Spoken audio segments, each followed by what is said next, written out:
Your film is now ready to be shown.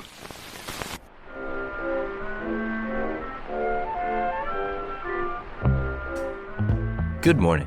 I'm Justin Hendricks, editor of Tech Policy Press, a nonprofit media venture intended to provoke new ideas, debate, and discussion at the intersection of technology and democracy. One of the problems we come back to again and again on this podcast is the problem of how to govern social media platforms. Today's guest has written a book that he says takes an institutional political science approach to the problem of tech platform governance, arguing that the goals of effective governance capacity development and of global justice can come together, and that we can build worldwide direct democratic institutions to exercise public authority over the operations of the big platforms. So I'm Paul Gowder. I am a professor of law at Northwestern University and the author of the networked Leviathan for democratic platforms. This for democratic platforms piece of it is a kind of affirmative. This is almost a kind of argument in favor of democratic platforms in the way that you're defining them. Exactly. I mean, that's something I really came to late in the writing process of this book. I thought that I had basically the political scientist looks at the platform economy and tries to figure out what's up with it book. But I realized that I just kept coming to this, no, what I really have is a case for a kind of radical democracy.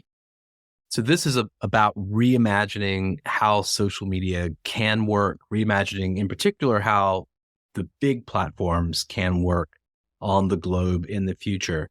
Maybe that's a place to start, just in terms of contextualization. When we're talking about platforms here, what are we talking about in the context of this book? I'm really talking about the kinds of things that, politicians talk about under the terminology of big tech, quote unquote. And so what's special about these entities? And mostly this is social media, right? It's not necessarily entirely social media. I think that, for example, things like some of the marketplaces, your Amazon marketplaces, your eBays, so on and so forth, have some of the features of a platform, but fundamentally it's social media. And the thing about these platforms, right, is, we all know at this point that their major economic incentives revolve around network effects, right? We all know that the main idea of these platforms is they provide a way for people to interact one way or another with novel other people, that the value of that to users increases in the size of the platform, at least up to a point, and we can talk about that. And so we know that the incentives of the companies, as a result, are to scale up really fast and really large. We know that their incentives are to provide people with the capacity to do all kinds of novel stuff and interact with one another in all kinds of novel ways. And so for me, the thing that's distinctive about all that is it means that they create really complex environments with really complex governance problems. And so my goal for this book has been to think seriously about platforms as these kind of governing entities of complex, fast-moving interaction environments. And I understand you're bringing a set of experiences to this effort that are not entirely academic. So you've had a role in consulting, in particular with Facebook, laying out what became its oversight board. Tell my listeners a little bit more about that trajectory for you. What is your scholarship on the one hand, and how have you engaged with industry? Absolutely. So, I'm a law professor, but I'm also a political scientist. My PhD is in political science from Stanford. And, I've spent the last, at this point, I'm starting to lose count, number of years studying, through primarily this idea that we in the sort of political world call the rule of law. This idea of what it might mean to control power and to build sort of constitutional institutions that control power.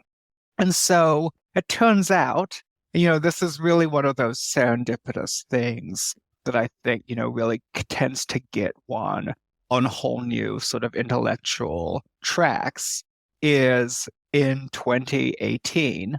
Facebook was, so that at the time, sadly, the team no longer exists. There was the civic integrity team that existed within Facebook, and its purpose was, I mean, to put it colloquially, to make sure 2016 didn't happen again. And it turns out that, while that team had a sort of mission to protect democracy, they didn't really have anybody talking to them seriously about what does it mean to protect democracy? Like, how do we wrestle with the value trade-offs inherent in that? And so through use of a series of coincidences, essentially, I ended up from the summer of 2018 serving as the kind of in-house democratic theorist on Facebook's civic integrity team. So I spent the summer there between academic terms, embedded in Menlo Park, like working full time on that team. I then, thereafter, spent a number of months working part-time on that team. And then I was asked to help do some of the background research. And there was particularly some effort to learn about alternatives to quasi-judicial or judicial institutions across the world and how they worked. Some of the research underlying the creation of the oversight board, the sort of Facebook or Meta Supreme Court. And so then I spent much of, I guess it would have been 2019. So like essentially the first half of 2019, putting together a lot of the comparative institutional research and sort of some recommendations about things like, you can read my report, they released it, but about things like, how do we balance the autonomy of members of the board with the kind of staff support necessary to have lots of cases, like that kind of stuff about the oversight board. And I want to come back to the oversight board and the way that model plays into your thinking more generally about democratic platforms. But I want to start with this argument you make in the introduction. You sort of level set on the way you think about the leaders of this current crop of platform companies. The example you use is perhaps the one you're most familiar with in terms of working with the organization he created, Mark Zuckerberg. You say, Mark Zuckerberg might be a bad guy. He may be the face of a business model, which often goes by the name surveillance capitalism and which causes numerous individual and social harms, but he's not Hitler. You go on to say, this isn't an apology for Mark Zuckerberg. I don't really care what you think about him, but this book does assume that he doesn't want to be responsible for genocide, that he would be willing to spend a substantial, though perhaps not infinite, amount of Facebook's money to avoid that fate, if only he knew how to do so. So I just found that striking language, firstly. And it occurred to me that this is one of the kind of, I guess, core arguments that we're having at the moment is about the motivations of these extremely powerful white male leaders of these social media platforms with their billions and often in their unassailable, beyond reproach positions. I guess there's one read that says, yeah, you're probably right. Mark doesn't necessarily want blood on his hands. He doesn't want to play any role actively or even passively in things like what happened on January 6, 2021. And you hear it come out in statements from folks like Nick Clegg, we're spending billions on trust and safety. We're investing, more than ever before. We're the world leader. We've achieved a X%, reduction in hate speech from the platform, et cetera. I don't know. I found myself thinking, you're right on one level, but also, is that enough? Is all of that investment enough? And secondarily, does Elon Musk challenge your very assumption here? I mean, the Elon Musk thing is a disaster. I mean, the Elon Musk thing was a disaster for this book. I mean, I'll tell you a little secret, which is that this was sent to the publisher a year late. A substantial part of the reason that this was sent to the publisher a year late is it turns out that it's really hard to write a book on academic timescales about something where, like, somebody of the character of tantrums that Elon Musk throws can upset the whole thing on a whim. So try to very aggressively, like, sort of shelter this book from Elon Musk as much as possible, just because I don't really know what to do with the guy. I've never met Mark. I've walked past him at a distance once or twice in Building 20. That's about it. But here's the thing. I'm a political scientist, like, fundamentally. And, I come to it from a sort of, not terribly niche training where, like, there's this sort of tradition in political science called sort of new institutional economics training. That's essentially institutional economics captures the idea in that phrase, the idea that one of the functions of political institutions is to achieve a kind of interest alignment between leaders and people. And, like, thinking about that the problem of these companies from that perspective, I don't know how helpful it is to ask questions like, how good a person is Mark Zuckerberg, or, could they spend more money doing the same things that they're already doing. Rather, I want to ask a different question, which is, what are the problems as to which the interests of Mark Zuckerberg are aligned with the interests of the rest of us? Now, that's not everything, right? Like, I take it that you and I have an interest in not being subjected to intrusive surveillance for advertising purposes. And as to that interest, our interests are misaligned with Mark Zuckerberg's. He wants us to get more surveillance to the head. We'd like to get less. That's not my problem. I mean, it's my problem as a person, but it's not my problem as a writer. Because, again, as a political scientist, what's more interesting is there are some kinds of problems where it's really clear that these companies with huge amounts of money and with, particularly when we're talking about content moderation, with the formal capacity to look at everything that goes on their platforms and the capacity to squash anything that shows up on there instantly, right? This sort of rules of, like, governing space that even the most technologically advanced totalitarianism in science fiction could only dream of.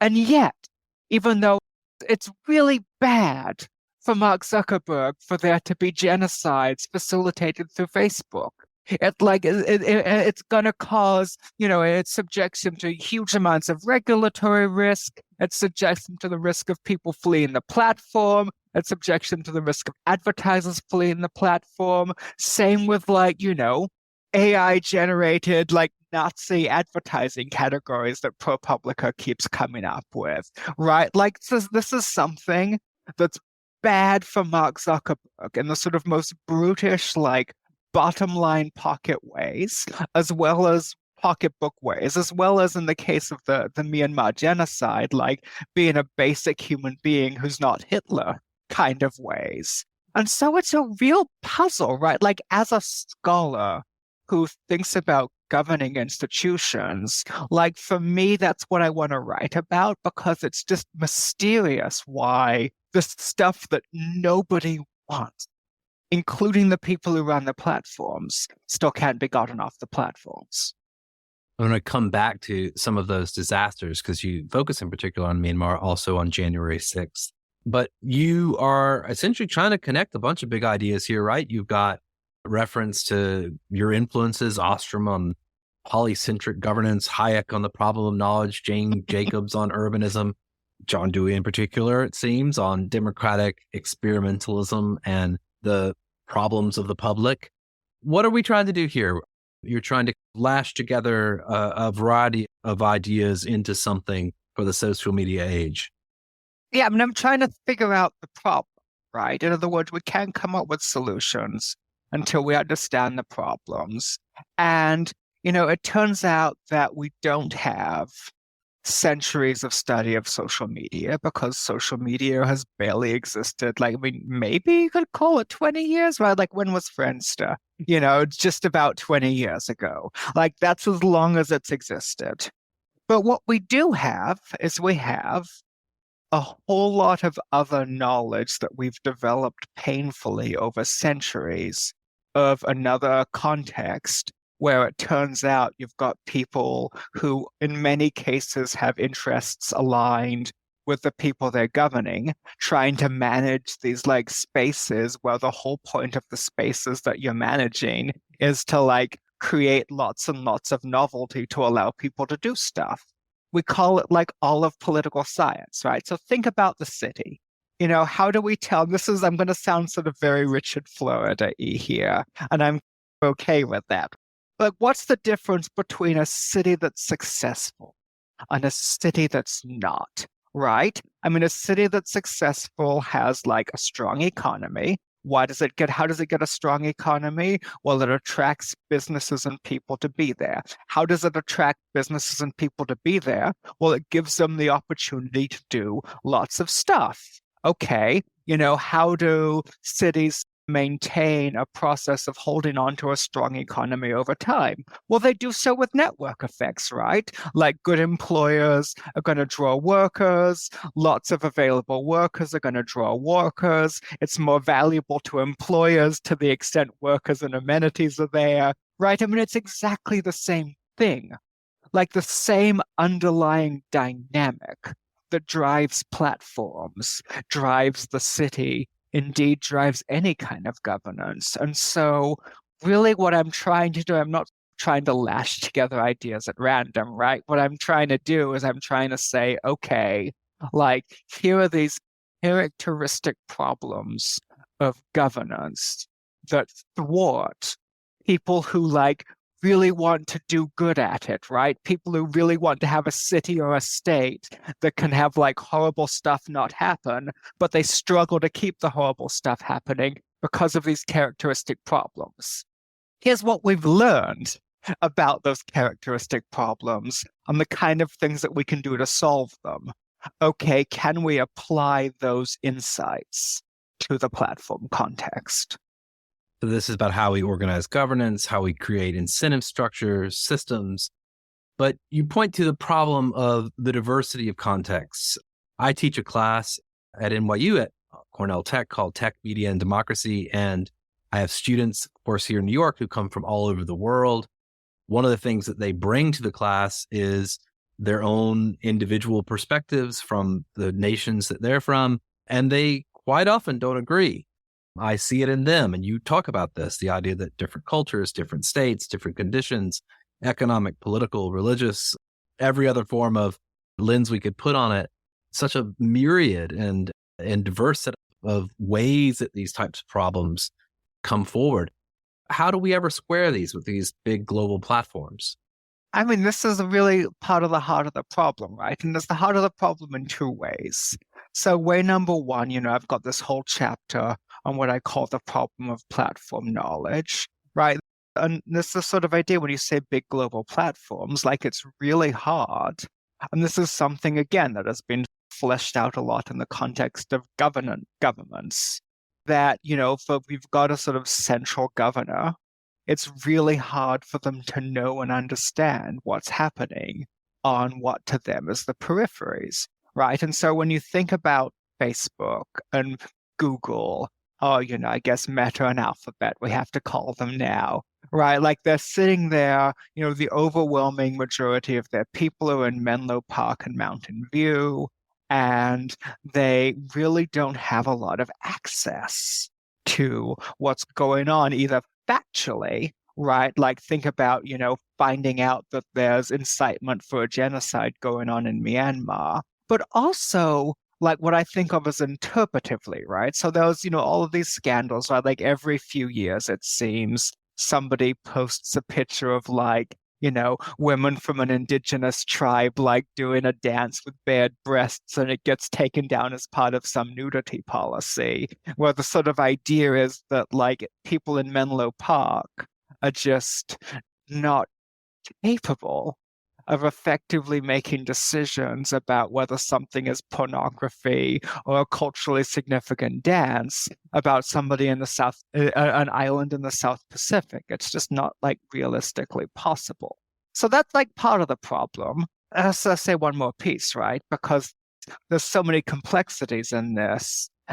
One of the most striking things about like the sort of failures of platform governance in the last few years to me is the situation in the Philippines. And I mentioned this in the conclusion, I think, because it was just like mind blowing to me when I was reading these stories. So, Rodrigo Duterte like loves to use Facebook to menace his political opponents. Everybody from the companies to like human rights advocates, the press is like gnashing their teeth about this. And so there were these stories a couple years ago. It was like, for the first time, Facebook is standing up a team in the Philippines to be on site to see what's going on. It's like, dude, they've had a team in the Philippines for years. They have like large parts of the content moderation armies of these companies are in the Philippines. It turns out in a post-colonial environment, a country where the wages are really low and everybody speaks English is a place where you're going to have lots of content moderators. But because of the internal organization of these companies, they don't think of content moderators as their employees. And so they like don't have access to the knowledge held by these people who are sitting in the countries for years before a crisis starts. And so it's like this kind of problem. I want to emphasize that because this reveals a few things, right? So one, it reveals the scope of the problem. Like it's really hard for people in Menlo Park to understand what's happening in the Philippines. But two, it also reveals like the sort of possibility of solutions, right? Like what I'm talking about with this idea maybe standing up a team in the Philippines would make a difference. But they already had a team in the Philippines. Essentially, it's like an accounting like spreadsheet somewhere, right? Like there's a sense in which, take the content moderation team, bring them in-house, like have them reporting directly to an FTE in Menlo Park somewhere, and you've got like a huge amount of way toward the solution. So there's a lot we can do. Thinking about institutions, thinking about structures, thinking about lines of communication, thinking about where knowledge is located that we haven't really explored yet. One of the things that you talk about is the sort of boundaries between the state and the platform. You entertain the idea of the state as platform, the platform as state, and I suppose everything in between. Where do you think we're headed on that balance? I mean, right now we've got the EU most significantly attempting to bring to heel these tech platforms. In the US, we're continuing along with our laissez-faire approach.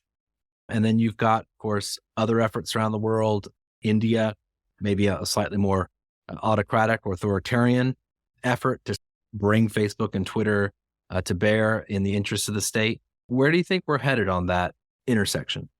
Ultimately, there's two different issues here, right? So question number one, how statey platforms like really self-divides up into two questions, right? Question number one is how much like governing power over ordinary people do they have?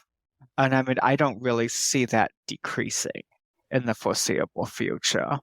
Question number two, though, was how much capacity do they have to maybe compete with states, maybe resist state regulation? The most salient examples, and we see a lot of salient examples of this all the time, right? The two sort of big ones, I think, are number one, all of the questions about state surveillance and the capacity for platforms or willingness of platforms to resist it, right? Like to what extent when some autocratic governor shows up and demands information about anonymous dissidents, is a company going to turn that over? Secondarily, in the sort of economic domain, right? I think about cases like the resistance of Facebook to the Australian news legislation, where the company essentially says, well, fine then, we're not going to carry news. we're just not going to host links for news if you're going to charge us for it, right? What that reflects is a sort of fundamental balance of power between companies and states that we might think of as problematic, right? Like if there's a sense in which a company has become like such an essential service in a state that it can just say, actually, we don't want to follow this regulation. And so we're going to wield the capacity to deny significant services to your state. And in doing so, change the negotiating position of the state. I mean, that's probably an issue. And I think that's why we see the most credible regulation coming from places like the EU. The EU is a huge market. They've got a large population and a lot of wealth and international credibility. Probably the only credible regulator left standing at this point is the EU. The United States is frankly too politically unstable and too interested in what we might call, how shall I put this gently, semi-autocratic efforts to bully the platforms for political censorship or political self-promotion purposes. On really both sides, arguably, although, as you can probably tell from the book, I think that the stuff that the right has been doing is a lot more problematic than the stuff that the sort of center-left has been doing. And so, really, in terms of the ability to fight back against regulation or the ability for countries to credibly regulate the platforms, I don't think it's a coincidence that the EU has really been leading the way. And, it seems to me that, we're going to be looking to the EU for a long time to make sense of what the outer limits of permissible tech company conduct are. And I want to come back to, your conclusion and to some extent what you think liberal democracies can be doing to get their heads around platforms at the moment.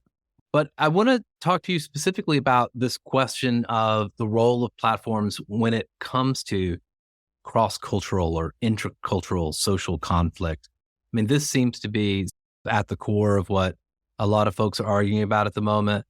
It seems to be, of course, why folks like Nick Clegg care deeply, down to the decimal point of what the results of different research around the relationship between social media and things like political polarization might say. What do you think of as the role of platforms in managing cross-cultural, intercultural social conflict? I mean, you mentioned Facebook standing up a team in the Philippines. We've seen them stand up many of these teams. I think they even call them special operations centers. They parachute in, for instance, when things flare up in Israel and Palestine, or when there's a war someplace. I believe they set up a special operations center around Ukraine and had to take some different policy decisions there. The idea of Nick Clegg parachuting into these conflict zones and playing some role in how things work out seems a little bit odd to me. It does. And I don't think any of them want to be doing that either, right? Like, that's the thing. Nobody, I mean, these are the sort of worst, hardest questions in the world. Like, not only is, some random tech company executive in Northern California or from Northern California not equipped to doing so or to dealing with them, nobody in their right mind wants to be dealing with them. Right? I mean, these are intractable conflicts that involve military action in many cases. And so this is a lot of the reason that I go to democracy, and particularly like a really radical kind of dispersed democracy as at least part of the answer, right? So distinguish between two kinds of conflicts. So the Israel-Palestine thing, like, there's no answer. Like, nobody has any right answer for anybody for what to do in the Israel-Palestine thing. Like, the Israel-Palestine thing is like the biggest morass in human history, right? I mean, God only knows. Like, nothing's going to improve anybody's interactions with that. It's just not possible. But thinking about more, so less grievously intractable kinds of cross-cultural conflict or even just like challenge, right? So think of Relatively easy example. Thailand has this law against insulting the monarchy. Every so often, somebody in Thailand posts something nasty about the king, and then the Thai government goes to Facebook or Twitter or YouTube or whomever and says, hey, like, we want you to take down this thing that violates our law against insulting the monarchy. And this tends to generate, I mean, there's a lot of literature about this, like real questions in these companies, right? Like, do we follow American free speech norms, in which case we leave it up? Do we respect that country's law and take it down? How legitimate is the country's law? And more interesting, right? Like, there's a spectrum. So there are some laws that are more restrictive than American free speech law, but are clearly easily acceptable and companies should just enforce, right? Germany has a law against glorifying the National Socialist Party. We know why Germany has an anti-Nazi law. Like, it's not controversial. There is actually one human rights organization, Article 19 has come out against platforms enforcing that law. But I think Article 19 is crazy. Of course Germany gets to enforce its no Nazis law. On the other end of the spectrum, right, it should be pretty clear if Modi or somebody in India is saying, okay, go take down this Muslim propaganda, that the appropriate response of the companies should be, hell no, you're just engaging in political and religious and to some extent ethnic repression, not okay. But the sort of fuzzy middle, right, that's where I think there's a lot of good that can be done by the stuff that I talk about in the end of the book, by creating institutions that actually allowed the diverse, ordinary people whose interests are at stake to have their say. And so why can't we ask a group of ordinary people who are predominantly but not exclusively from Thailand, who understand the context of the law, who understand the kind of speech that the government is being asked to take down, hey, should we actually take down this speech that the government says is insulting the monarchy? This gets to the 4 aspect of the title, what you are arguing for here, which is this decentralization, this participatory governance. You say it facilitates legibility. You lay out a design criterion for what you call a polycentric platform system. Describe what this thing is you have in mind. It sounds a bit like science fiction, but how would you characterize it for the listener? Everything I say with some hesitation. I mean, there's a part of me when I was writing this book that really wanted to just leave out chapter 6, which is the chapter where I actually sketch out what democratic institutions would look at entirely. Right? Because, I'm not like James Madison, right? Like any actually existing sort of institutions for governing a complicated kind of spaces with lots and lots of different stakeholders aren't going to be designed by some professor sitting in an office, thinking it up, right? They're going to be designed by negotiation among actual people with actual interests and actual power to enforce those interests and so forth. So that's my big caveat for all of this. But I included that chapter anyway, because I decided that ultimately imagining, and so it is science fictional in that sense, imagining what sort of design could actually fulfill the criteria that I laid out is an important part of making all of the stuff about polycentricity and all of the rest of that clear, right? So let me start with that, right? Really what I envision is ordinary people, right? We're really talking about ordinary people for a few reasons. One, because ordinary people are not subject to the kind of problems with internal conflicts of interest that companies are, right? Ordinary people don't have a stake in the company's bottom line, and so they can represent the public interest in a way that companies can't, right? So number 1, ordinary people. Number 2, diverse ordinary people. That is, ordinary people from the global south, ordinary people from underrepresented groups in the north. And number three, having strong incentives to do two things. One, interact with one another. Why interact with one another? Well, because as I said, they're diverse, right? It turns out that what somebody from Thailand thinks about the law against insulting the monarchy and what somebody from France thinks about any law against insulting any monarchy might be different. But also, number two, actually put into real interaction with decision makers at companies, right? And so, what does this do?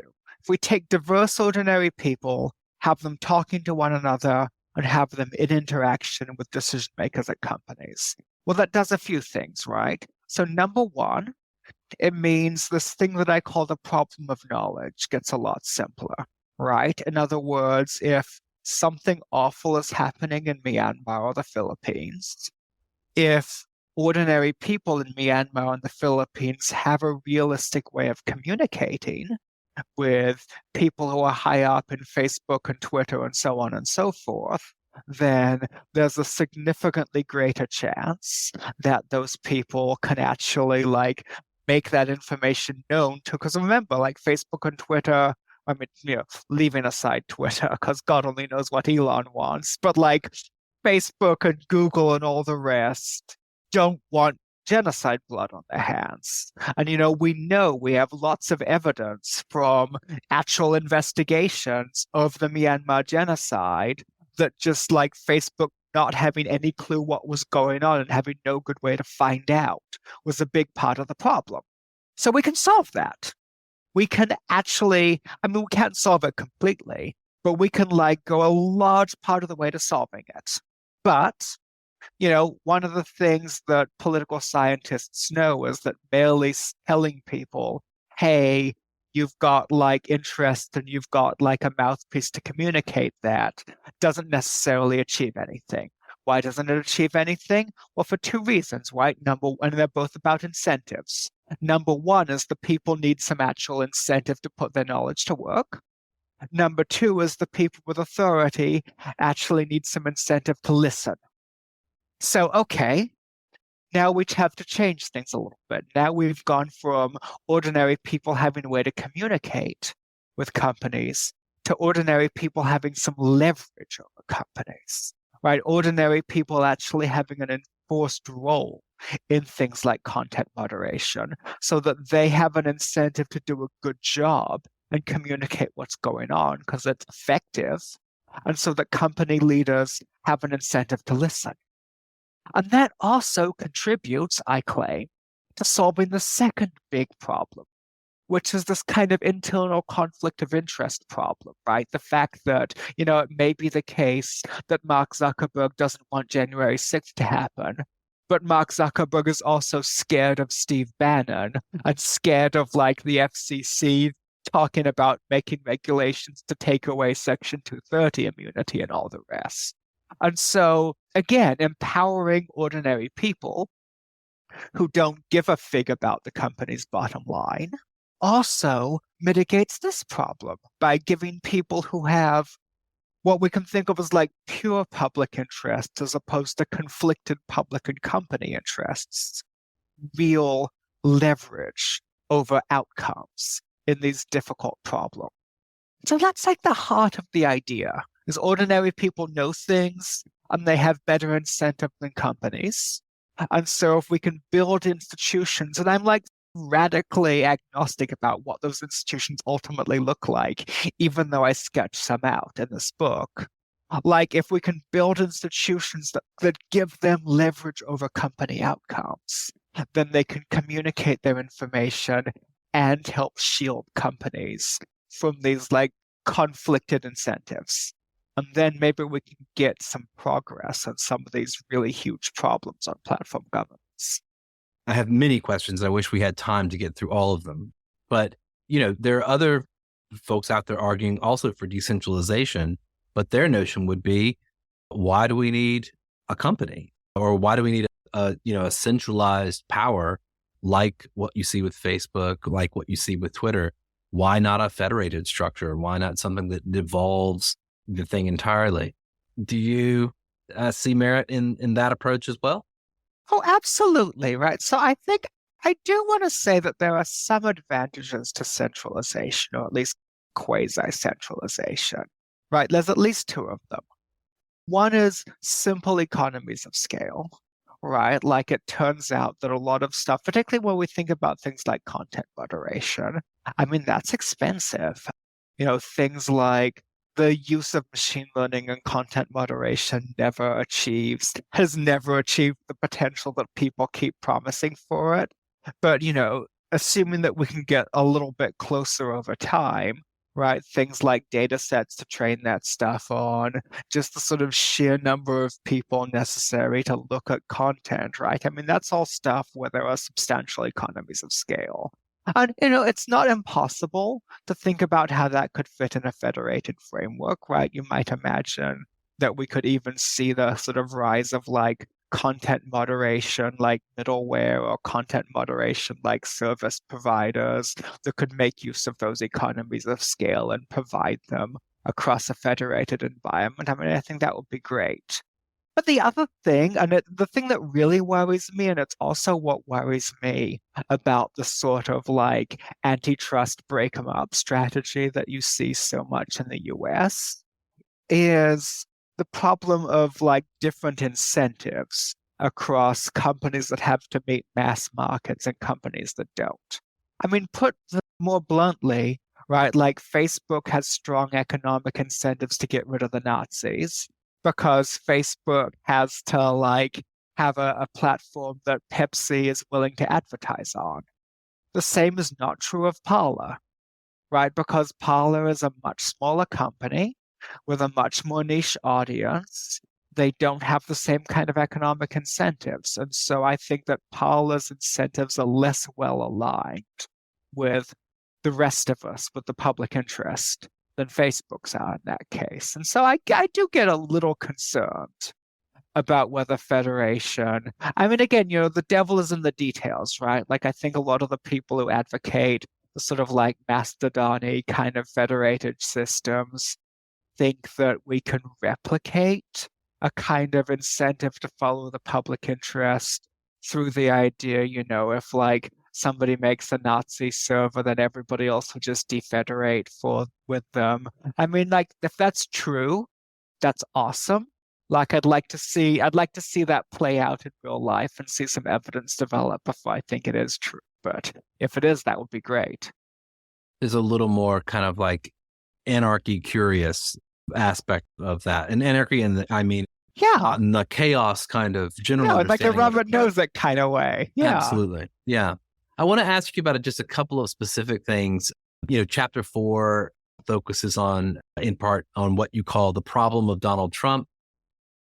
And, you get into questions around January 6th, around the deplatforming of Trump. You say the great deplatforming was absolutely necessary.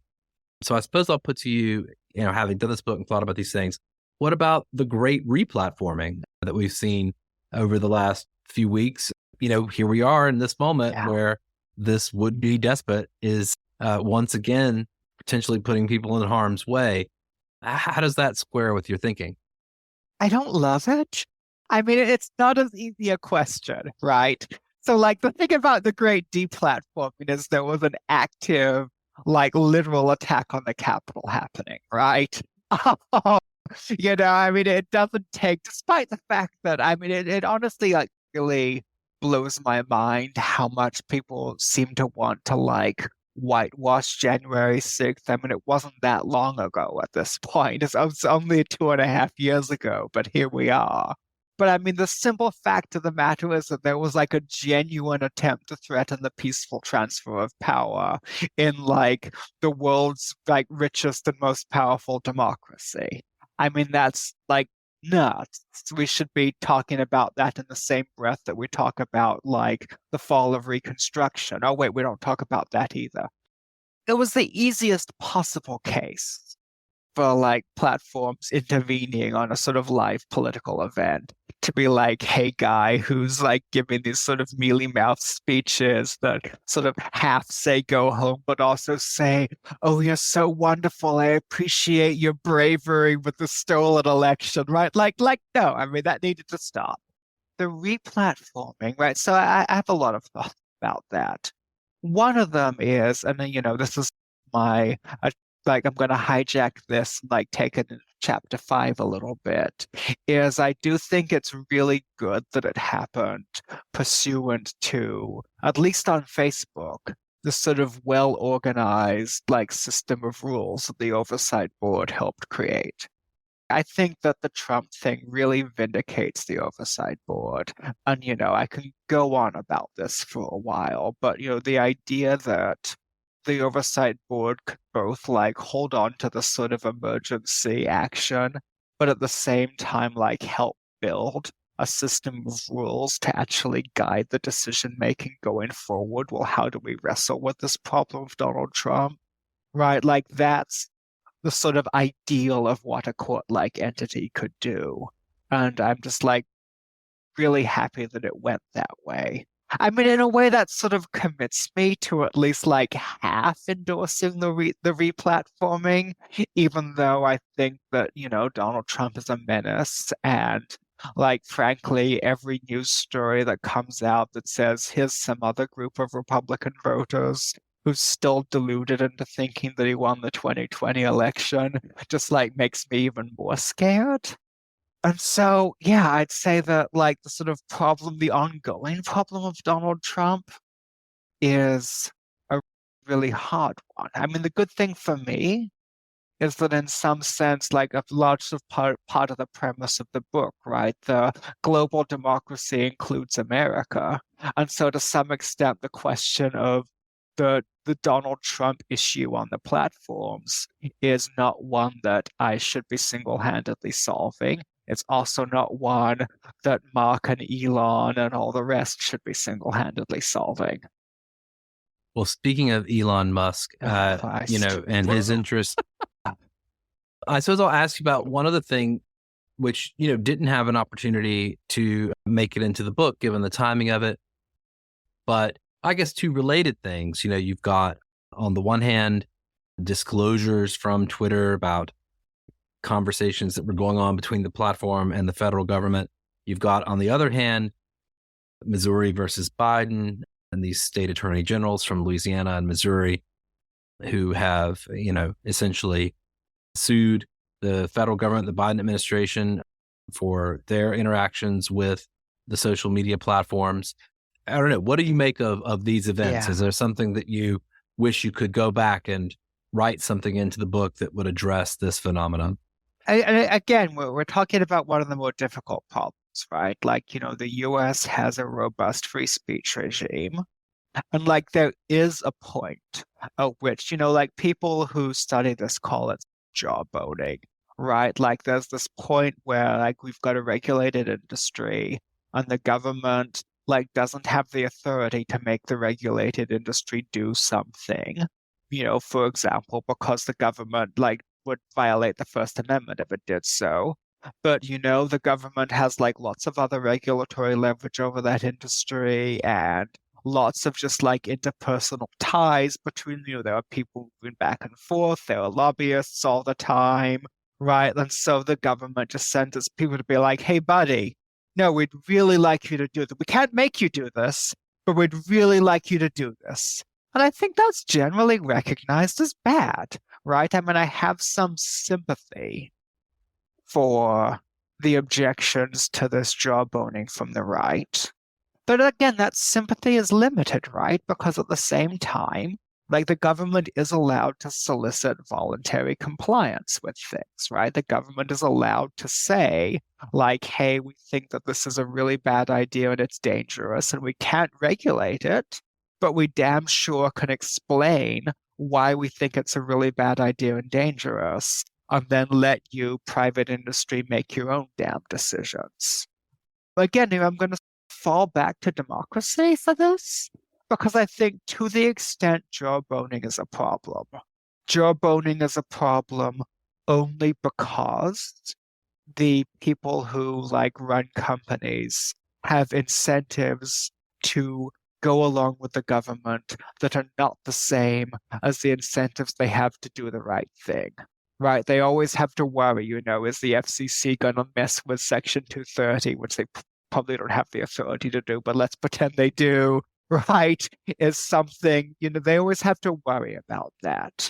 And so again, if we involved more ordinary people in these kinds of decisions, people who don't have to answer to the FCC and the SEC and all the rest, but who can be persuaded with the government saying, hey, actually, it's like really bad that you've got all of this like weird COVID misinformation floating around, then maybe that's a way forward. I'm less confident because, of course, particularly in the US, our underlying politics among ordinary people are also super polarized. And so I have to admit that as I say this, it feels insufficient to me because it feels like it would just move the problem down another level. But it's something to work with at least. Like, I think ultimately we're really dealing with a conflict that's inherent to the relationship between the government and big business, right? Like, there are lots of things that the government would want big business to do, often for really good reasons that it can't and shouldn't be able to make the businesses do. We could talk about so many other things. This book gets into so many topics that are core to the interests of Tech Policy Press.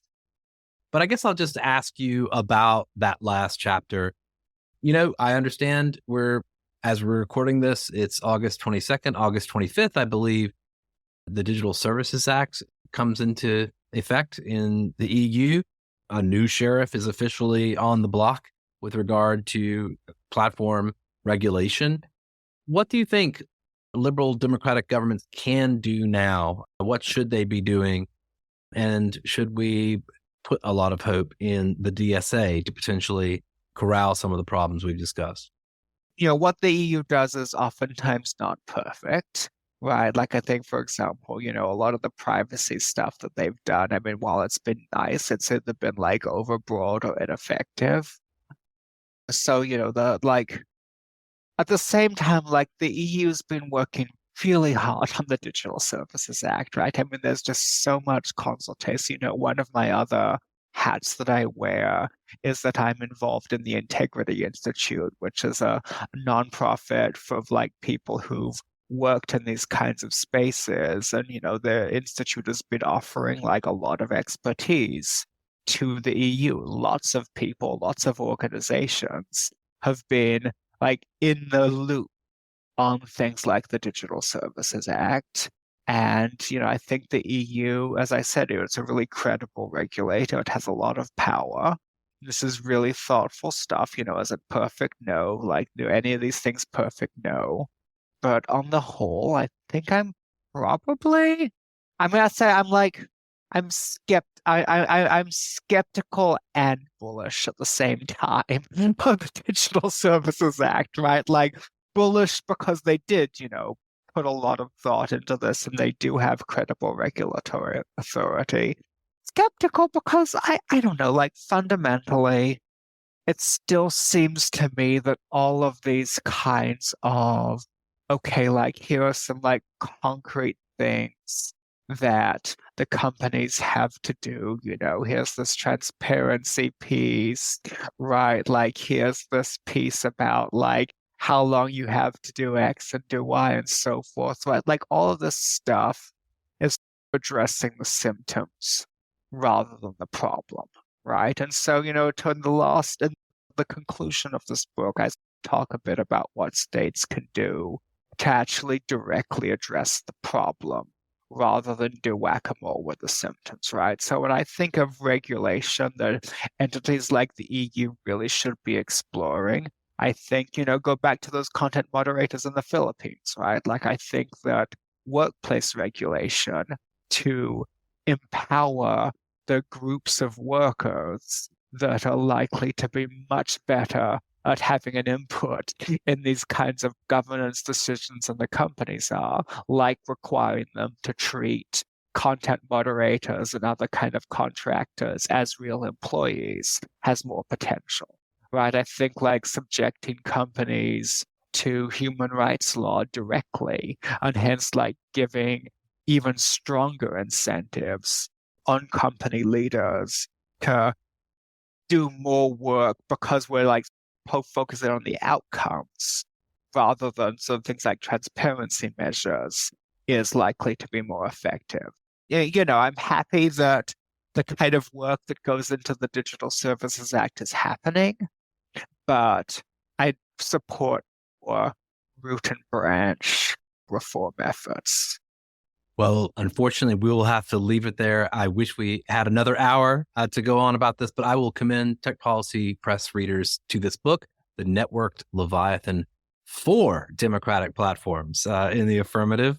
Paul Gowder, thank you so much for speaking to me today. Thank you for having me. This has been great.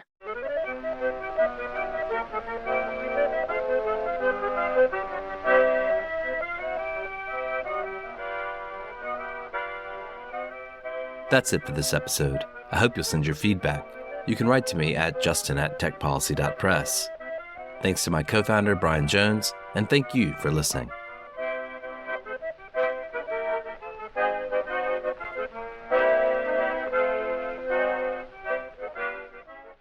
Tech Policy Press.